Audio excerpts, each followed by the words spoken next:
Bonjour à tous. J'ai souhaité tester pour vous un produit relativement original qui est le CDN 500 de chez Yamaha et j'aimerais vous le faire découvrir dans cette vidéo. Je vous dis juste à tout de suite.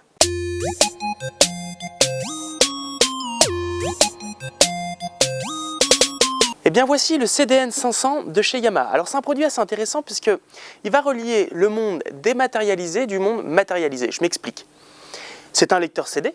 Donc, il va vous permettre d'écouter des CD, donc le monde matériel, mais il intègre aussi le protocole DLNA. Donc concrètement, ça signifie quoi? Ça signifie que vous allez pouvoir aller chercher vos fichiers qui sont stockés sur votre réseau local, donc que ce soit sur un ordinateur, sur un disque dur en ligne, sur un NAS, et pouvoir l'écouter sur votre système audiophile. Il est fourni avec une télécommande sur laquelle vous allez pouvoir l'utiliser à distance, mais vraiment le nec plus ultra est qu'on peut l'utiliser avec une application qui est dédiée à ça, avec un iPhone, un smartphone, un Android ou un iPad. Ça pose aucun problème.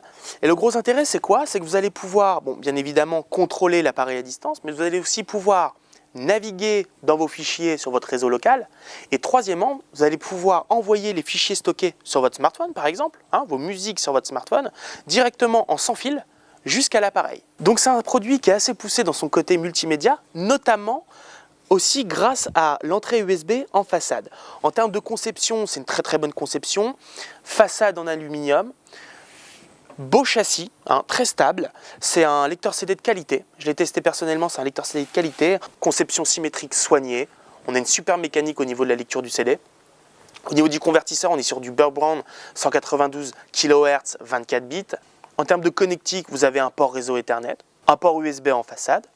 Ça vous permet de lire des fichiers MP3 et WMA.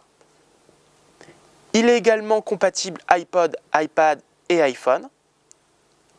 En sortie, on retrouve une sortie classique analogique RCA et deux sorties audio numériques, une optique et une coaxiale.